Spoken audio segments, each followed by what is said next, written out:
예,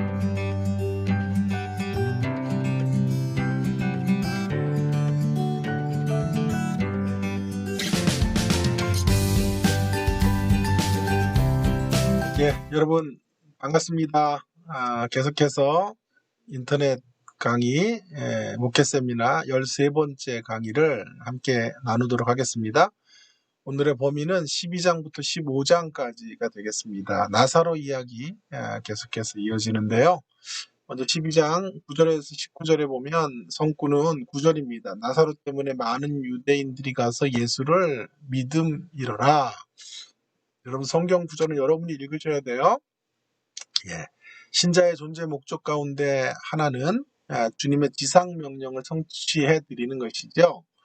그것이 신자된 우리에게 가장 중요한 사명이라는 것을 반증하는 것이 흥미롭게도 강력한 위협과 박해일 거예요. 무슨 말이냐 하면 우리의 지상 명령이 가장 중요하다는 것, 가장 중요한 사명이라는 것이 반증되는 이유는 악의 세력이 가장 강력하게 그것을 막고 있기 때문인 거예요.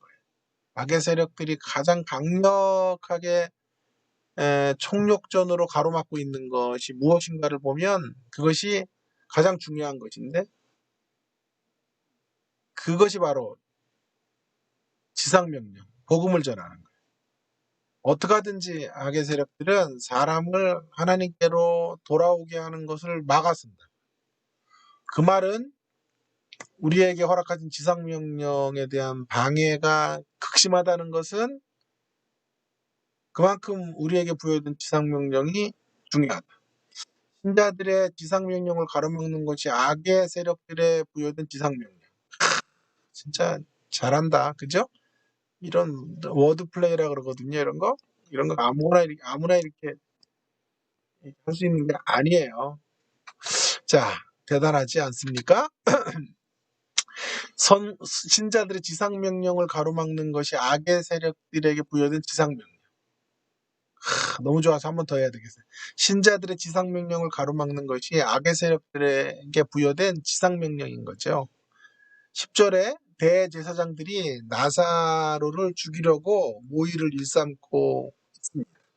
왜 나사로를 죽이려고 그럴까요? 살아난 나사로를 왜 죽이려고 그래요? 예? 같이 기뻐해야지 이 인간들이. 오히려 나사로를 죽이려고 하는 이유는 어디에 있는 걸까요? 그를 통해서 복음이 전파되고 있기 때문이에요. 악한 자들이 예수 그리스도를 믿는 사람들을 죽이려는 것은 그만큼 두렵기 때문이에요. 어떻게 하든지 막으려고 하는 거예요. 복음이 증거되는 것만은 막으려고 하는 거죠.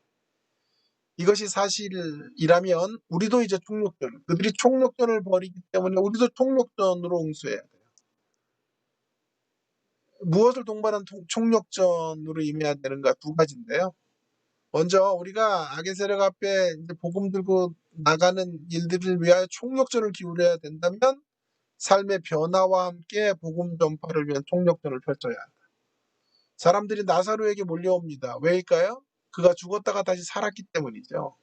소위 말해서 죽음의 몸에서 부활의 몸으로 변했기 때문이에요. 그냥 총력전을 벌인다고 악의 세력들의 공격과 핍박 속에서 복음으로 생명을 낳는 게 아니고요. 변화가 동반된 총력전. 그러니까 사도행전 3장으로 말하면 예수님의 이름을 그냥 주는 게 아니에요. 그죠? 은과 금은 내게 없거니와 나사렛 예수의 이름으로 일어나 걸으라. 그렇게 외쳤다고 일어나는 게 아니에요. 그거 전에 중요한 메시지가 있는데 우리를 보라. 우리를 보라는 게 뭐예요? 변화된 우리를 보라는 거죠. 변화된 나를 보라. 전에는 나도 너같이 은과 금이 전부인 것으로 살았으나 예수님 만나고 새롭게 깨어지고 변화되어지고 새롭게 하나님의 은혜로 충만해진 나의 모습이 된 그런 나를 보라. 사도 바울은 나를 본받는 자가 되라 이렇게까지 말했다. 그런 변화를 동반한 총력전이어야 한다. 그래야만 세상 사람들이 돌아와 예수님을 구주로 영접하게 되는 것이죠. 11절 중요합니다. 나사로 때문에 유대인이 가서 예수를 믿음이러라. 나사로 때문에 많은 유대인들이 예수님을 믿게 되는 거죠. 왜? 나사로가 변했기 때문이죠. 나사로가 어떻게 돼요? 변했기 때문이죠. 전적으로 다른 사람으로 변했어요. 우리의 변화된 모습과 함께 복음이 전달되어져야 많은 사람들이 예수님을 믿게 되는 역사가 펼쳐지게 되는 거죠. 변화는 없고 목소리만 크게 하면 안 돼요. 이제 그런 전도를 하지 맙시다. 예? 그저 뛰두르고 나가서 큰 확성기로 전하는 그게 무슨 의미가 있냐. 변화된 삶, 변화된 삶의 흔적들을 가지고 나를 보라고 외칠 수 있는 복음의 메시지. 세상을 향하여 나를 주목하라. 내가 변화된 이 간증을 동반해야죠. 간증. 또 한 가지는 증언과 함께하는 통역전을 펼쳐야 돼. 17절에 나사로로 인하여 사람들이 예수께 나와 믿게 된 기사 이후에 나귀 새끼를 타고 예루살렘에 입성하시는 예수님의 모습을 소개하고 있어요. 왜 왕이신 주님이 나귀 새끼를 타고 입성하시는 걸까요? 교만을 관삼아 입성하는 세상의 군왕들과는 달리 진정한 겸손의 왕이기 때문에 그래요. 진정으로 겸손의 왕이시기 때문에. 흥미로운 대목은 그 다음인데요. 나사로의 부활하여 살아난 것을 목도한 사람들 가운데 그 사건을 증언하게 된 사람들이 생기게 되었다. 그 사건을 증언하게 된. 그들은 말 그대로 자신들이 본 것을 증언하는 증인들이에요. 그 증언의 효력은 어떻게 나타나고 있습니까? 이에 우리가 예수님을 맞으면 그 표적 행하심을 들었음이로라. 예수님이 행하신 일을 증언한다는 것은 단지 그것을 선포하거나 가르치는 것과는 사뭇 달라요. 증언은 자신들이 목도하고 만짐받은 것을 전하는 거예요. 다시 말하면 내면화된 작업, 내면화의 작업, 내면화의 작업이 동반된 복음입니다. 내면화. 사람이 바뀌고 그 다음에 메시지가 내면화돼야 돼요. 이렇게 본다면 우리의 증인됨이라는 것은 전도지 누리고 아까도 말했지만 지하철을 누비며 다니는 사람이 된다는 뜻 그 이상. 또한 무슨 복음의 오지의 선교사가 되어 나간다는 것 그 이상. 내면화된 어떤 모습으로 내면화된 것을 표출하는 변화를 동반해서 총력전을 벌여야 된다는 것은 무슨 뜻일까요? 자, 고민하고 있는데 저에게 들어왔던 고맨이라고 하는 유명한 신학학자의 말이에요. 그가 이런 말을 해요. 바울의 정신을 말하면서 다시 말하면 사도 바울이 그리스도에게 참여하는 모든 이들, 그 교회죠. 교회의 모든 구성원들이 유한겔리스타이라는 말은 순회 전도자 혹은 공중 설교자라는 의미에서 복음 전도자가 되어야 한다고 믿지 않았어요. 모든 이들이 복음을 전하러 나가야 된다라고 믿지 않았고 대신에 그는 그들 모두가 교회 구성원들 모두가 유한겔리온 복음이 되어야 한다는 신념을 확고하게 가지고 있었어요. 다시 한번 펼쳐질게요. 자, 우리가 증인이 된다. 복음 증거자가 된다라는 말은 우리가 선교사가 된다는 뜻이 아니에요. 우리가 복음을 모든 이들에게 전하기 위해서 모두가 전도지를 뿌리고 거리로 나가야 된다는 말을 의미하는 것 그 이상이라. 그 이상이에요. 그게 뭘까요? 유한겔리스타이. 교회 모든 구성원들이 다 선교지로 나가면 되겠어요? 안 되잖아요. 남는 사람도 있고 또 여러 가지 모양으로 하나님을 섬겨야 되잖아요. 자, 그런 의미의 순회 전도자가 되거나 복음 전도자가 된다는 유한겔리스타이가 된다는 것이 아니고요. 그는 사도 바울은 그들 모두가 교회 성도들 구성원들 모두가 유한겔리온이 돼야 된다. 복음 자체가 돼야 돼. 복음이 돼야 돼요. 복음이. Becoming the gospel. gospel.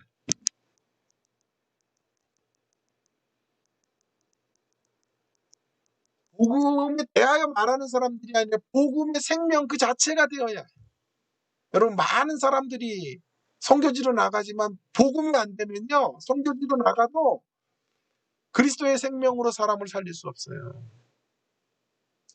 설교자가 되고 무슨 목회자가 돼도 말짱 도루묵이에요. 아무런 변화도 일어나지 않아요.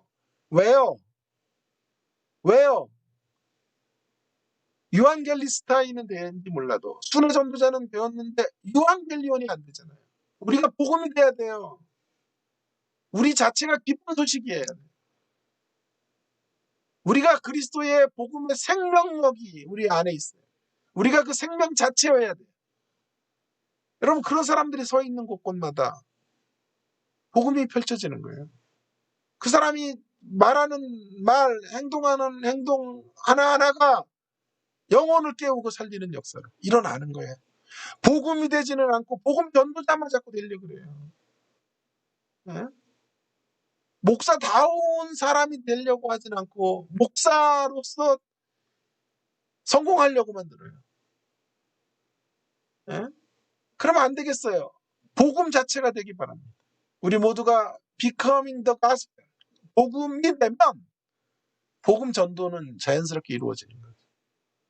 자, 변화를 받고 내면화된 메시지를 가지고 우리 총력전을 기울이십시다.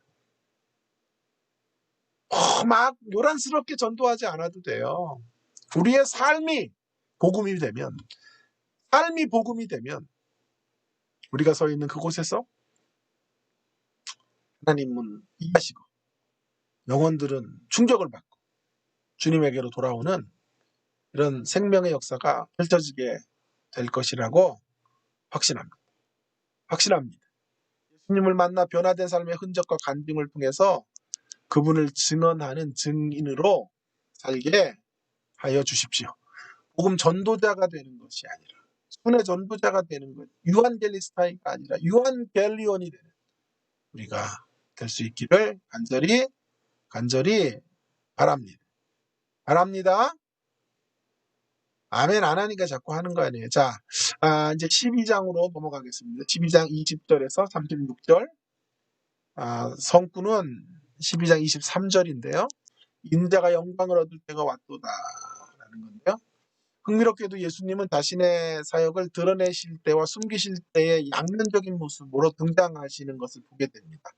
먼저 자신을 드러내시는 예수님의 모습을 보게 되는데요. 오늘 본문에도 보시면 헬라인들이 예수님을 만나기 위해 올라오죠. 그들은 예수님의 제자들 가운데 빌립에게 예수님을 만날 수 있는 길을 중개해달라 그래요. 빌립은 안드레에게 말하고 함께 가서 예수님의 의중을 타진합니다. 예수님의 대답이 참 흥미로운데요. 그동안 예수님은 일관되게 아직 내 때가 아니다. 아직 내 때가 이르지 않았어. 그렇게 말씀하셨죠. 하나원인 잔치 같은 데서 내 때가 아니라 그러셨죠. 2장 4절, 7장 6절, 8장 20절에 자신을 드러내기를 주저하시고 숨겨오셨어요. 그런데 헬라인들의 면담 요청 앞에서 예수님께서 의외의 말씀을 하시죠. 인자가 영광을 얻을 때가 되었도다. 예수님이 말씀하시는 때라는 건 십자가 사건이죠. 십자가 사건의 때. 그렇다면 질문해야 합니다. 왜 헬라인들이 올라와서 예수님을 접견하려고 하는 때에 자신의 십자가의 때를 말씀하시는 거죠. 유대인들만이 아니라 이방인에게도 하나님의 영광이 드러날 때가 되었기 때문이다 라고 답할 수 있겠어요. 십자가 사역을 통해 전 인류의 구원의 때가 바야흐로 도래하고 있다고 말씀하시는 거죠. 이렇게 예수님의 사역에서도 때가 중요했다면 여러분, 때가 중요하죠. 더더욱 우리에게는 때에 대한 분별력이 참 필요하다 싶습니다. 이른 때와 늦은 때가 모두 사역에서의 실패를 야기시켜요. 너무 일러도 안 돼요. 영혼들을 만질 때 너무 일찍 직면시켜도 안 되고 너무 늦어도 안 돼요. 때를 기다리는 인내와 적절한 때를 파악하는 지혜. 그래서 행동할 수 있는 우리가 되기를, 그런 인내와 지혜를 저희들에게 허락해 주시기를 간절히 하나님 앞에 구하는 우리가 되기를 바랍니다. 이렇게 자신을 이제 드러내시는 메시지를 통해 교훈을 정리했고, 이제 예수님은 몇 절이 안 지나서 또 자신을 숨기세요. 숨기십니다. 36절에 보세요. 너희에게 아직 빛이 있을 동안에 빛을 믿으라. 그리하면 빛의 아들이 되리라. 예수께서 이 말씀을 하시고 그들을 떠나 숨으시니라. 아까는 때가 됐다고 말씀하시고 자신을 공개하시더니 이제는 숨으시는 거죠. 자신의 때가 되었다고 하신 지 얼마 지나지 않아 이렇게 숨기시는 이유는 무엇일까요? 인간적인 변덕스러움을 드러내는 것은 아닐 것입니다. 여기서의 메시지는 앞에는 분별력 같은 거로 제가 이야기를 했고, 때를 아는 지혜와 인내가 필요하고, 여기서는 제가 누누이 강조하는 것 중에 하나, 여백의 미를 통해 참여를 독려하기 위한 것. 여백의 미를 통하여 참여를 독려, 여백의 미를 통하여 참여를 독려하는 것이죠. 저는 늘 신앙을 여백 채우기, 여백 메우기라고 정의합니다. 예수님은 밑그림을 그리시고 그 밑그림의 상세한 부분을 다 채우지 않으세요. 우리가 믿음으로 채워가기를 원하신다. 그래서 그분은 나타나시는 분만이 아니라 임재만 하시지 않아요. 부재도 하시고 숨으시기도 하시고 역사의 전면에 자기를 드러내기도 하지만 역사의 후면으로 빠지기도 하신다. 그러면서 하나님은 임재와 부재를 섞으셔서 우리를 이끌어 가세요. 그래서 하나님의 때를 분별하는 지혜뿐만이 아니라 여백을 채워가요. 여백을 잘 믿음으로 메꾸어가는 저와 여러분이 되어야 하겠습니다. 자신을 분명히 드러내시지만 결코 모든 걸 다 밝히 보이시면서 가시지는 않으세요. 다시 말하지만 임재와 부재를 섞어서 이래 가시는 자녀들을 이끄세요. 임대로 드러나실 때가 있고 부재로 자신을 은폐하실 때가 있어요. 그분이 숨어 계시는 시간 동안에는 우리들이 그동안 익혀왔던 믿음으로 그분을 위한 사역을 하기를 원하셔요. 아니 우리에게 믿음으로 참여할 수 있는 공간을 넉넉히 창출해 주시려는 거예요. 그러면 나중에 이 일을 너가 했다 이렇게 말씀하시려는 거죠. 숨어 계시는 동안에 활동할 사람들은 제자들이고 우리들인 거죠. 그래서 이제 공적 사역은 12장까지 정리하시고 13장에서부터는 제자들을 향해서 집중적으로 말씀을 하셔요. 방문을 하셔요. 여백의 미를 아름답게 채워가는 우리가 되어야 한다. 때에 대한 분별력, 그 다음에 여백을 메우는 지혜. 이러한 모습을 한번 우리가 좀 눈여겨볼 필요가 있겠어요. 자, 이제 여러분이 좀 한번 과제를 한번 제가 드리면요. 이제 아브라함의 이야기를 가지고 한번 여러분들이 생각을 해보시고, 어떻게 하나님께서 아브라함의 생애 속에 그를 이끌어 가시는지. 하나님이 이제 본토친척 아비 집을 떠나라 그러시잖아요. 떠나라고 하시면서 하나님께서 약속하신 것, 보여주신 것과 임재죠. 하나님께서 숨기신 것, 하나님이 드러내신 것과 숨기신 게 뭔가를 각각 한번 생각해 보세요. 라고 하시면서 하나님 보여주시는 건 뭐죠? 또 갈 바를 알지 못하고 갔다는 말이 무슨 말일까요?